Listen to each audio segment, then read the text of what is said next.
Good morning students. मैं अवनीश कुमार सिंह आज फिर से आप लोगों के सामने कक्षा 11 का आरोह भाग 1 से गद्य खंड का दूसरा चैप्टर मियां नसीरुद्दीन का पहला भाग वीडियो लेकर के उपस्थित हूँ। कृष्णा सोबती का लिखा हुआ यह साक्षात्कार शैली में लेख। तो पहले हम कृष्णा सोबती के बारे में जानें। कृष्णा सोबती लेखिका हैं इसकी, जिनका जन्म सन 1925 ईस्वी में पाकिस्तान के गुजरात नामक स्थान पर हुआ। देखिए, पाकिस्तान में भी गुजरात है, पंजाब है, चंडीगढ़ है, जो यहाँ के शहर के नाम है वो वहाँ भी हैं। तो पाकिस्तान के गुजरात में हुआ। इनकी शिक्षा लाहौर, शिमला व दिल्ली में हुई। इन्हें साहित्य अकादमी सम्मान, हिंदी अकादमी का सलाका सम्मान, साहित्य अकादमी की 72 सदस्यता सहित अनेक राष्ट्रीय पुरस्कारों से नवाजा गया है।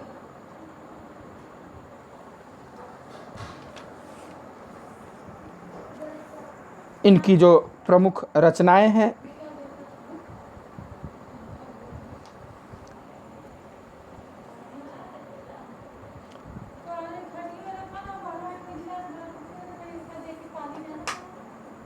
जिंदगी नामा, दिलो दानिश, ऐ लड़की, समय सरगम ये उपन्यास है, तथा डार से बिछुड़ी, मित्रों मरजानी, बादलों के घेरे, सूरजमुखी अंधेरे के, हम हस्मत, शब्दों के आलोक में इत्यादि इनकी कहानी संग्रह व संस्मरण है।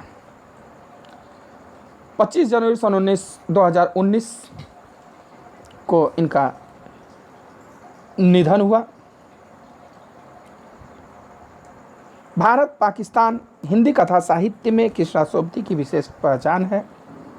वे मानती हैं कि कम लिखना विशिष्ट लिखना है। यही कारण है कि उनके संयमित लेखन और साफ सुथरी रचनात्मकता ने अपना एक नया पाठक वर्ग बनाया है। उन्होंने हिंदी साहित्य को कई ऐसे यादगार चरित्र दिए हैं जिन्हें अमर कहा जा सकता है, जैसे मित्रों, शाहनी, हम हस्मत आदि। भारत पाकिस्तान पर जिन लेखकों ने हिंदी में कालजयी रचनाएं लिखी, कालजयी यानी समय से परे, कालजयी मीन्स होता है समय से परे, उनमें कृष्णा सोबती का नाम पहली कतार में रखा जाता है। समय के ऊपर, समय के साथ जो रचनाएं भारत पाकिस्तान के विभाजन के ऊपर लिखा गया, यह कहना उचित होगा कि यशपाल के झूठा सच, राही मासूम रजा के आधा गांव और भीष्म साहनी के तमस के साथ साथ कृष्णा सोबती के जिंदगी नामा इस प्रसंग में विशिष्ट उपलब्धि है।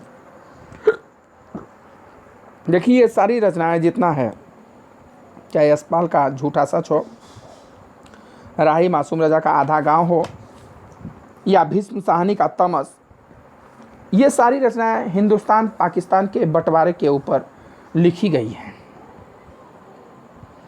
इसमें उन्होंने अपने ही एक दूसरे व्यक्तित्व के रूप में हस्मत नामक चरित्र का सृजन कर एक अद्भुत प्रयोग का उदाहरण प्रस्तुत किया है। हम हस्मत में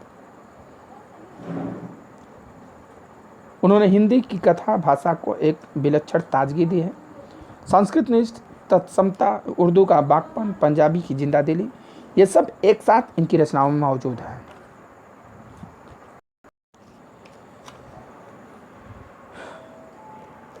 प्रस्तुत जो पाठ है,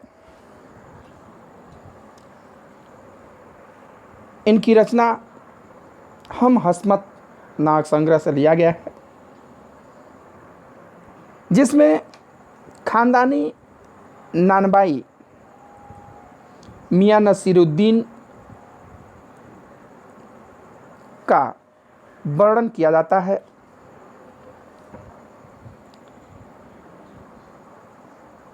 मियां नसरुद्दीन अपने मसीही अंदाज में रोटी पकाने की कला और उसमें अपनी खानदानी महारत बताते हैं। वे ऐसे इंसान का भी प्रतिनिधित्व कर रहे हैं यहाँ पर जो अपने पेशे को कला का दर्जा देते हैं और करके सीखने को असली हुनर मानते हैं। इस पाठ में हमें यह देखने को मिलता है कि एक आदमी कहीं ट्रेनिंग लेकर के या कहीं एकेडमिक शिक्षा लेकर के सीखता नहीं है, करके सीखने में विश्वास रखता है और वह अपने पेशे को एक कला मानता है, कला का दर्जा देता है और करके सीखने को असली सीख या हुनर मानता है। कहानी शुरू होती है साहबों उस दिन अपन मटिया महाल की तरफ से गुजर जाते तो राजनीति, साहित्य और कला के हजारों हजार मसीहों के धूम धड़के में नानबाइयों के मसीहा मियां नसरुद्दीन को कैसे पहचानते और कैसे उठाते लुत्फ उनके मसीही अंदाज का। लेखिका कहते हैं कि अगर मैं उस दिन मटिया महल, दिल्ली चांदनी चौक के पास एक जगह का नाम है, कहते हैं कि अगर मैं वहां से गुजर जाती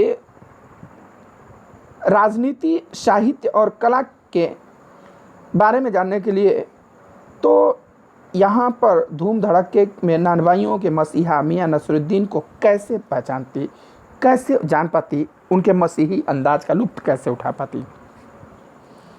लुत्फ यानी आनंद।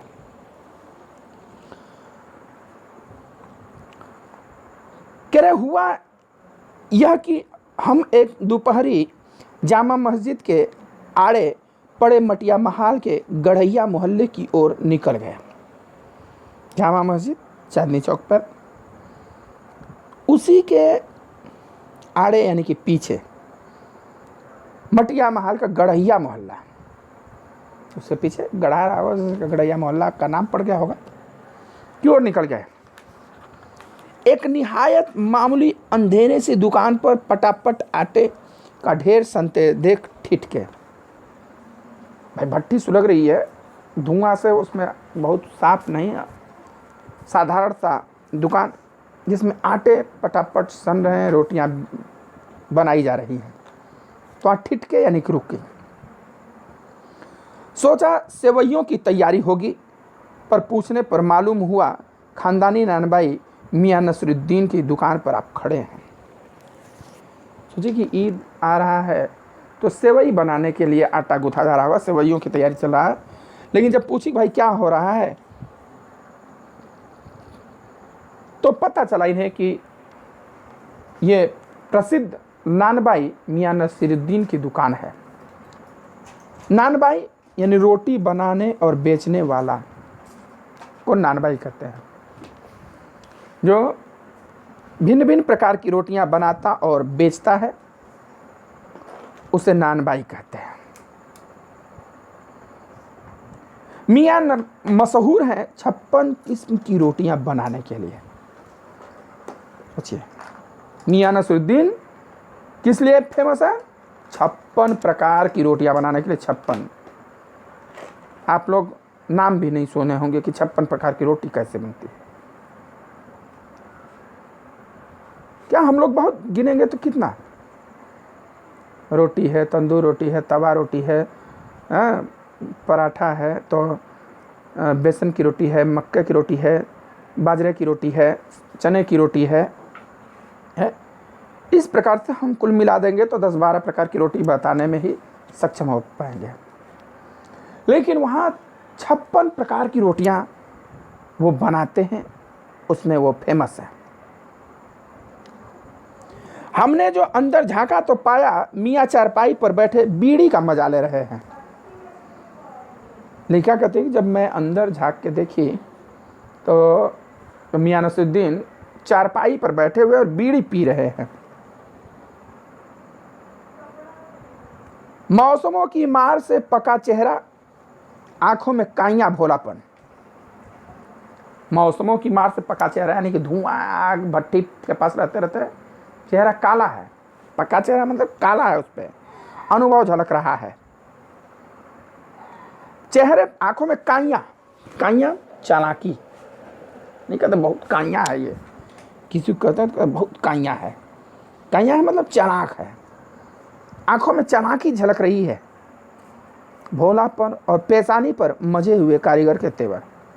पेशानी, पेशानी मीन्स मस्तक, माथे पर एक मजे हुए, एक अनुभवी कारीगर के तेवर थे। तेवर यानी मुद्रा, अंदाज। हमें ग्राहक समझ मियाँ ने नजर उठाई। जब ये गई तो सोचे कोई ग्राहक आया है। इनके ऊपर, इनके तरफ देखा और कहा फरमाइए। फरमाइए यानी कि कहिए, क्या बात है। झिझक से कहा आपसे कुछ एक सवाल पूछने थे, आपको वक्त हो तो। बात बीच में ही अभी कट गई। कहे कि भाई आपसे कुछ, झिझक रही थी, संकोच कर रही थी कि भाई आपसे कुछ सवाल करने, अगर आपके पास समय हो तो। इतने में ही बात रुक गई। तब तक मियां नसरुद्दीन ने पंच हजारी अंदाज से सिर हिलाया।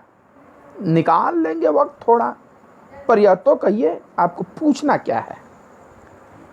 पंच हजारी अंदाज में, पंच हजारी अंदाज क्या होता है? 5000 सैनिकों का अधिकारी, जिसके अंडर में 5000 सैनिक रहते हों। अब उसका कितना रुतबा होगा? एक दो नहीं, 5000 सैनिक। आज के ज़माने में मेजर्स, कर्नल, कैप्टन से ऊपर जनरल रैंक में लगभग आ जाएगा। तो जनरल का कितना रुतबा होता है?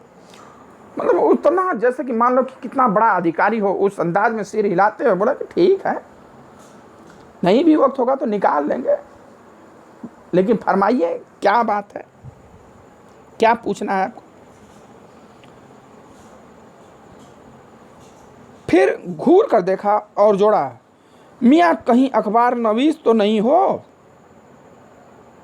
यह तो खोजियों की खुराफात है।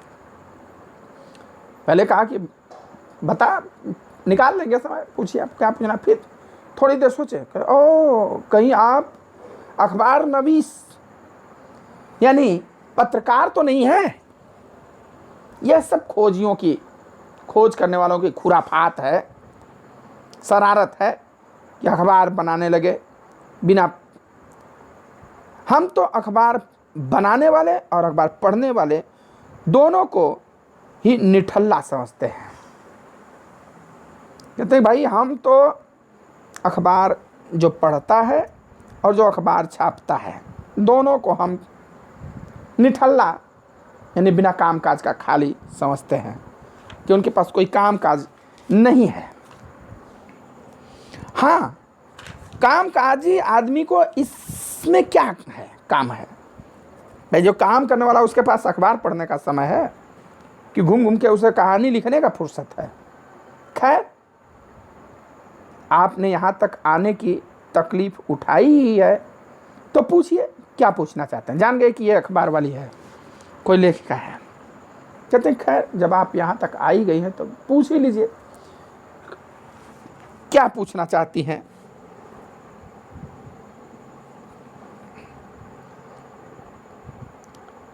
तो लेखिका थी, पूछना यह था कि किस्म किस्म की रोटी पकाने का इल्म आपने कहाँ से हासिल किया है? इल्म अर्थात ज्ञान। देखिए, इसमें आपको एकदम उर्दू के शब्द भी मिलेंगे, शुद्ध हिंदी के तत्सम शब्द भी मिलेंगे और पंजाबी शब्द भी मिलेंगे। तो उन्होंने कहा कि भाई पूछना यही था कि आपने यह हुनर कहाँ से सीखा, यह ज्ञान कहाँ से सीखा। मियां नसरुद्दीन ने आंखों के कंचे हम पर फेर दिए। इनकी तरफ आंख तरेर कर बोले, और फिर तरेर कर बोले क्या मतलब? अरे पूछिए साहब नान भाई, इल्म लेने कहीं और जाएगा? कहते बताइए, एक नान भाई, एक प्रसिद्ध रोटी बनाने वाला, क्या वो सीखने के लिए, ज्ञान सीखने के लिए कहीं और जाएगा? क्या नगीना साज के पास, नगीना साज जो नग वगैरह लगाने का ज्वेलरी में काम करते हैं, मतलब रोटी सीख बनाने के लिए एक नान भाई कहाँ जाएगा? क्या नगीना साज के पास जाएगा जो ज्वेलरी वगैरह में नग मोती लगाते हैं? या मीना साज के पास जाएगा? या आईना साज के पास जाएगा जो आईना बनाते हैं, दर्पण बनाते हैं? या जो मीना साज जो बर्तन इत्यादि पर कढ़ाईगिरी करते हैं? या फिर रफूगर के पास जाएगा जो फटे हुए कपड़े को सीलते हैं धागा से? या रंगरेज के पास जाएगा जो कपड़ा रंगने का काम करते हैं? या तेली तंबोली के से सीखने जाएगा? क्या फरमा दिया साहबा आपने। कहते हैं कि एक नान भाई रोटी बनाने का जो ज्ञान है वो सीखने, बताए कहीं जाएगा भला? अरे कहीं भी सीखा होगा तो किसी नान भाई से ही सीखा होगा। वो नगीना साज, मोती साज, आईना साज या तेली तंबोली रंगरेज अंग्रेज के पास तो जाएगा नहीं। क्या फरमा दिया साहब, यह तो हमारा खानदानी पेशा ठहरा। कहीं ये सब तो हमारा खानदानी पेशा है भाई। हाँ, इल्म की बात पूछिए तो जो कुछ भी सीखा अपने वालिद उस्ताद से ही। कह रहे कि हाँ, अगर ज्ञान की बात करती हैं तो हमने जो कुछ भी सीखा है आज तक वह अपने वालिद यानी पिताजी से, उन्हीं को हमने अपना उस्ताद गुरु माना है। उन्हीं से हमने आज तक जो कुछ भी सीखा है वो सीखा है। मतलब यह कि हम घर से न निकले कि कोई पेशा अख्तियार करेंगे। कहते हम, मतलब यह कि हम घर से कहीं गए ही नहीं कि कोई दूसरा पेशा अपनाएंगे। हम घर से कहीं और गए ही नहीं कि दूसरा पेशा हम स्वीकार करेंगे या अपनाएंगे। जो बाप दादा का हुनर था वही उनसे पाया, और वालिद महरूम के उठ जाने पर आ बैठे उन्हीं के ठीहे पर। खानदानी पेशा मतलब जो बाप दादा के समय से चला आ रहा हो, कि जो बाप दादा का हुनर था यानी कला था, उनसे पाया, और वालिद महरूम के उठ जाने के बाद, वालिद यानी पिताजी के, मरहूम यानी मर जाने के बाद बैठ गए उन्हीं के ठीके पर, यानी उनकी जगह पर, उनके स्थान पर बैठ गए। फिर पूछते आपके वालिद? कहते भाई आपके वालिद कहाँ से सीखे? मियां नसरुद्दीन की आंखें लम्हा भर को किसी भट्टी में गुम हो गई। पिता की याद आ गई भाई, मानो कहीं खो गए हों। लगा गहरी सोच में हैं। उनके हाव भाव से देखकर लेखिका को ऐसा लगा कि मानो बहुत गहरी किसी सोच में है। फिर सिर हिलाया। क्या आंखों के आगे चेहरा जिंदा हो गया हो? फिर हिलाया मानो कि ऐसे कि उनकी आंखों के सामने उनके पिताजी आ गए हो, पिताजी की याद आ गई। हाँ, हमारे वालिद साहब मशहूर थे मियाँ बरकत शाही नानबाई गढ़ैया वाले के नाम से। कह रहे कि हमारे जो पिताजी थे वो मशहूर थे बरकत शाही नानबाई गढ़ैया वाले के नाम से। सब लोग जानते हैं गढ़ैया वाले बरकत शाही नानबाई के पास चले जाओ, गढ़ैया वाले नानबाई बरकत शाही के पास चले जाओ। और उनके वालिद यानी कि हमारे दादा साहेब थे आला नानबाई मियाँ कल्लन।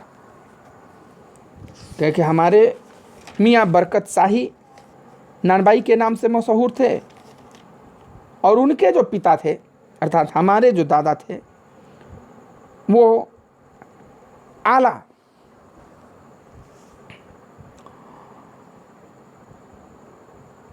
यानी कि चारों तरफ मशहूर थे मियाँ कल्लन के नाम से। तो लेखिका ने पूछा कि आपको इन दोनों में से किसी की भी कोई नसीहत याद हो। कहती हैं कि क्या आपको इन दोनों में से किसी की कोई नसीहत, कोई सीख याद है? कहते हैं नसीहत काहे की मियाँ, काम करने से आता है, नसीहतों से नहीं। हाँ, अरे नसीहत काहे का भाई, काम करने से आता है कि नसीहत से आता है? नसीहत यानी समझाने से, सीख से। काम समझाने या सीखने से नहीं आता है, काम करने से आता है। काम करने बैठिए, आप खुद सीख जाएंगे, अपने आप ही आप सीख जाएंगे कि क्या करना है, कैसे करना है। बजा फरमाया है, पर यह तो बताइए कि जब आप, यानी हमने भट्टी की ओर इशारा किया, इस काम पर लगे तो वालिद साहिब ने सीख के तौर पर कुछ तो कहा होगा। भाई अच्छा फरमाया आपने, अच्छा बताया, लेकिन यह तो बताइए कि जब आप पहली बार यहाँ आए होंगे तो आपके पिताजी ने कुछ तो बताया होगा, कुछ तो कहा होगा कि क्या करना है, कैसे करना है, कुछ तो सिखाया होगा। चलिए खैर, आज के वीडियो में इतना ही। आगे मैं अगला भाग अगले वीडियो में आपको बताऊंगा। अगर इसमें कोई समस्या हो, कोई भाव नहीं समझ में आ रहा तो आप हमसे पूछ लीजिएगा फ़ोन करके या कमेंट करके। वीडियो अच्छा लगे तो उसको लाइक अपने दोस्तों में करिएगा, शेयर करिए, कमेंट करिए। Good bye.